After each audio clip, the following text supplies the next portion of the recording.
Odysseus, The Epic Myth of the Hero, Book 6. Kindly Ino spoke these words, though his heart's desire is to destroy you. Zeus stays his hands just short of murder. Thus do exactly as I command, for you, it seems, don't lack the will or wit. Strip these garments from your burdened limbs. Leave this raft to rending wind and bashing wave, and swim to haven on Phaeacia, where your fate is to escape this hardship. Take my headband and stretch it across your chest. It is immortal. Truly none who wear it suffer fear, nor crippling harm, nor death. But once you plant your foot on solid ground, and to the uncertain sea throw it back, and turn yourself away, and thank the gods.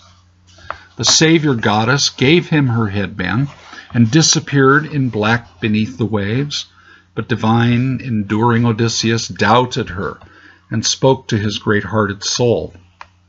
O gods, once again some snare woven by immortals, when you bid me abandon my only haven past all solid ground. My heart stays unpersuaded, while my eyes can see this isle where I pray I will find escape, as the noble goddess said I would. Therefore, so long as my linchpins and pegs hold these timbers together as a raft, I'll stay aboard until the waves' force breaks apart what's left, and only then begin my swim for life. I have no other plan. As he pondered thus, deep down in gut and soul, Poseidon, the earth-shaker, roused a wave that arched above his raft terribly. And like a wind that scatters heaps of straw, so did the timbers of his raft break apart in crashing waters. But Odysseus, like on horseback, rode a loose one, and ripped away the cloak she gave, Calypso, the noblest of goddesses. At once he stretched Ino's headband across his chest, and dove into the salty sea, swimming for life. But the Lord, the earth-shaker Poseidon, shook his head and spoke to his vindictive soul. Suffer further evils yet upon the sea, lost and wandering, until with men the gods hold dear, you find a haven safe. I hope you never slight fresh woes again, bragging in the bed of your sweet goddess whore, about your champion enduring heart all.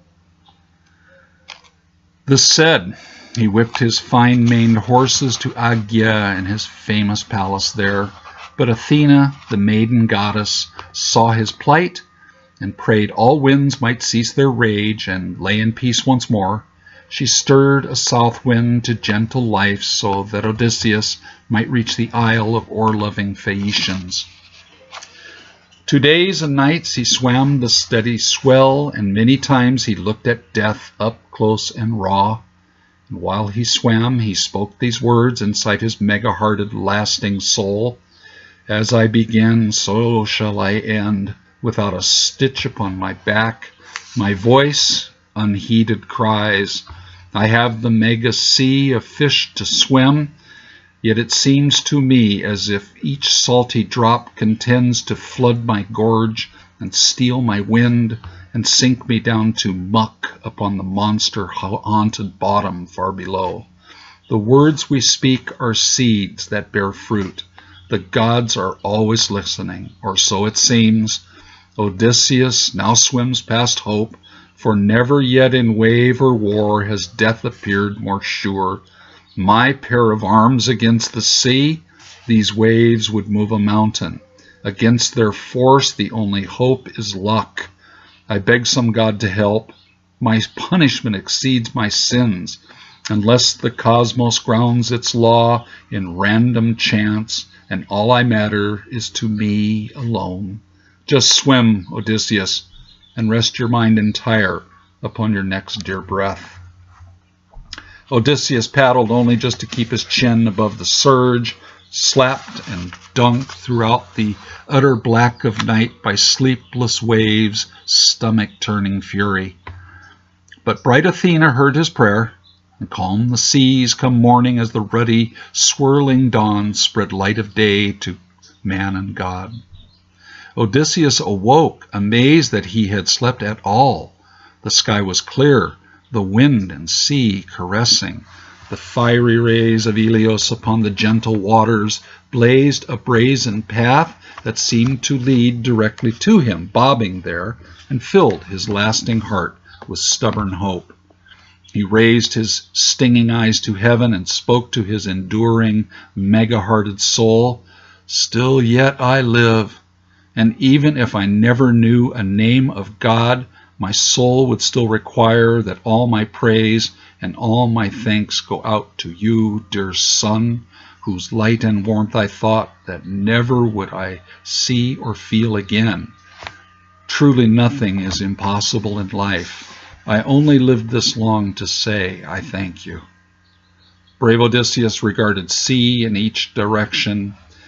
Bright and blue the bowl of sky relaxed upon the hazy lost horizon. Land lay long beyond the vanishing point of vision everywhere. The prison of Odysseus stretched as far as eye could see, all tones of circling blue. He floated on his back and stared at empty heaven with a speechless pang, and raised a weary arm. And then a tiny miracle unveiled its wings for gaunt Odysseus. A black and yellow butterfly alighted right between his anguished eyes and rested for a heartbeat. Fanning dazzling wings, Odysseus began to laugh in awe, which sent the creature back along its flitting ways. He looked from where it came and laughed again, and courage flooded back into his heart. And thus he sang inside his lasting soul, "This butterfly means land is near. I saw this very kind, the kind I played with as a boy at home around the lemon trees, the ones whose wings I spread from tip to tip, black head and back and shoulders, yellow wings, the trailing edge trimmed solid black, the leading black and yellow patches. Such a one was he who lit between my eyes just now. I saw one once far out to sea, a full day's row from shore. Poor creature, so far away from home. But you, lost and wandering, have given this wayfaring stranger strength to think the danger through. The water chills my hands and feet unless I swim without a rest, so now I must reset my course." Versatile Odysseus turned and faced the sun. He raised his strong left arm straight out and pointed north. He cast his gaze between these two sure points, and feeling that Calypso's guiding stars would rise that way that night, he swam with nothing more to mark his course than this, until the sun had risen halfway up its journey up the sky to noon. Upon the far horizon, haze in swirls and wisps confused the line between the sea and arching sky. But in the midst and very low lay creamy puffs of cloud that never moved. Odysseus addressed his mega-hearted soul. "My hands and feet are numb with cold. My head burns beneath the blazing sun. One pain does not negate or balance out the other. Cramps return to plague my legs and hands. Those clouds I spy that seem to snag upon a mountain peak could mean that land is there. The current fighting me seems less perhaps because an island shields its flow. Perhaps the sea has gotten warmer now I'm closer to shore. Maybe hope is tricking me again, or maybe it's some god. I am so thirsty, water all around. I might as well be lost on burning sands. Just swim, Odysseus. You need all thought to push your dying body past despair. You may yet find a haven and lovely fire to warm your icy hands and feet." He swam until the sun was sinking in the west, his guide the puffy clouds which never seemed to move. Their caps were white as milk, but underbellies fresh as turned soil, reflecting land below. His lasting heart rejoiced, even while his arms and legs gave out. He treaded water floating on his back and scanned the skies above for shorebirds flying back to land with fish to feed their young. High up he saw a flock of pointed gannets, guts abulge and flying straight along his course. Piercing cries alarmed and scattered the formation. Golden eagles swooped attacking, causing laden guts to puke their loads in order to escape with life and limb intact. The eagles deftly snatched the fish air and flapped their happy wings for mountain aeries. Fish, once swallowed whole, now rained down upon Odysseus. He thrashed and clutched at all in reach, but couldn't get a one before they sank in silver trails. He slammed his fist upon the waves that did not heed his famished cries for food. Before he quelled the urge, he took a gulp of sea. It hit his gut like ice and filled his heart with fear. He bit his lip, and Odysseus addressed his long-suffering soul. Why should the sea be poisonous to drink? The rains will wash the tallest mountain down with time and carry everything there is along in trickles, streams, and winding rivers down to join the endless, restless sea. It is the taste of rock and leaf and flesh and bone and all that ever was and all that yet will be, and yet to drink this mother water sailors claim as death. We eat the fish that drink the sea. We boil it down and dry it out and salt our meat to please our tongues, and yet the sea is poisonous to drink. What's it like to drown?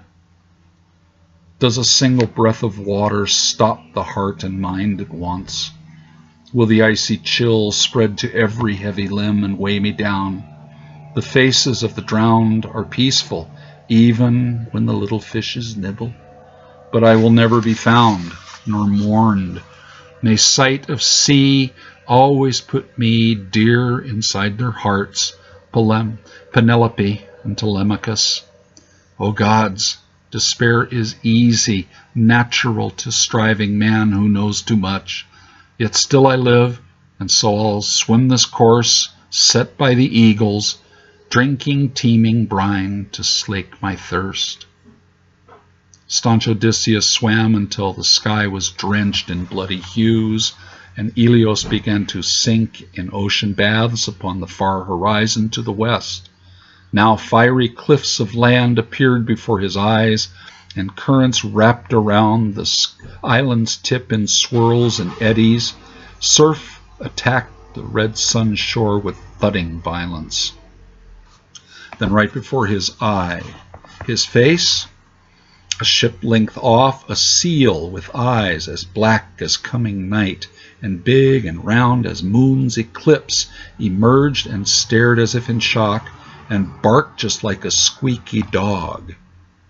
It never saw the slashing fin or teeth that snapped its head from shoulder in a spreading crimson stain that wrapped around Odysseus as would a swaddling cloth. His muscles knotted hard in reason-robbing fear, and like a chain he sank with half a gulp of air. He had to move to live, though swimming might alert the shark that more fresh meat was ready near. He broke the surface with a cry and floated gingerly upon his back, his eyes at pains to see how red the waters were. Only then did much enduring, stripped and scarred Odysseus come to know the undertaste of all the sea, blood, the tiny trace of blood that haunts each ocean drop as mother dear and destined fate, source and destination being only one. He floated motionless until the first bright star came out, and then the waters close at hand began to shudder of their own. A cord and birds of prey of every size swooped and dove, attacking, snapping wings with sudden cries, all feasting on a school of panicked bait fish stretching far as eye could see. and like an army flushed with hard-fought victory will strip the fallen dead in myriads, each soldier jostling with his comrades, greedy for another bauble. So the swarms of birds ate every fish in sight in writhing gulls, and beat their wings contending. Gaunt Odysseus removed the headband Ino gave him from across his chest, and trolled a golden bangle right in front of seagulls floating on the roiling sea, in hopes to lure one close. The sudden glitter caught the eye of one young bird who dove into the grasp of ravenous Odysseus. Quick hands, whose grips were schooled by spear and oar, snapped the seagull's neck, plucked the feathers from its wings and back. He watched the other hungry creatures feast, and with his teeth he ripped the flesh from breasts and legs and filled his crime-inspiring gut with meat that glowed, now blue, now green, in failing light, and spoke these words inside his mega-hearted, lasting soul, vast impunity. Man is a fool because he feels two ways about everything. Look at me now. Nothing but sharp teeth, some luck, and raving hunger. Not a kingly feast at all, at all. No garment cut from rich dyed weaves, nor knife to slice my victuals, nor God-given wine to wash it down. I swear by Zeus's balls that if I make it safe somewhere from this, I'll never venture far from wine again, and call life great success. So shall I weep at God's harsh law, we kill to live, because I lack a silver plate to hold my food? Hell no. I thank the gods and this small gull, and eat him raw from tailbone to eyeballs. And Odysseus may yet enjoy a longish life. This said, he started swimming once again for shore, Calypso's guiding stars emerging one by one as black replaced the blue of heaven. Then he swam until he heard the churning surf thump against the cliffs and saw their outline drenched in living luminescence, and knew to try to land this night might yield a battered death against the rocks. With sinking soul, he knew no moon would venture through the stars to cast a haven on the shore. Odysseus released all hope to land before the sun could light the way, floated on his back, and spoke these anguished words inside his soul. I know I've said it many times, this swim, but this could be the end. I've never felt a weariness this deep before, not even walking wounded from the field of war. To come this far and drown in sight of land, I'd join the gods in laughter if I weren't so beat. I always knew the final step would be so lonely, but why so long and far away? How did my fate come down to this? Is living just a mere succession of events in random order, accidental as an ancient pine tree, who having stood the mighty winds of winter storms, now cracks and tumbles to the earth upon a clear and sunny day without a hint of breeze? Or does each act bring on the next, rewarding, punishing by turns, like donkeys hitched to millstones, ever circling, carrots for the quick spins, beatings for the slow? What is the worst ill deed I've ever done in life to warrant such a lost and lonely death as this? I face this cold and watery night. My many crimes assemble rank and file inside my teeming mind with grim authority, jostling like the ghosts of hell to be foremost. I've killed, and often, honorably and otherwise in war. Let's start with that.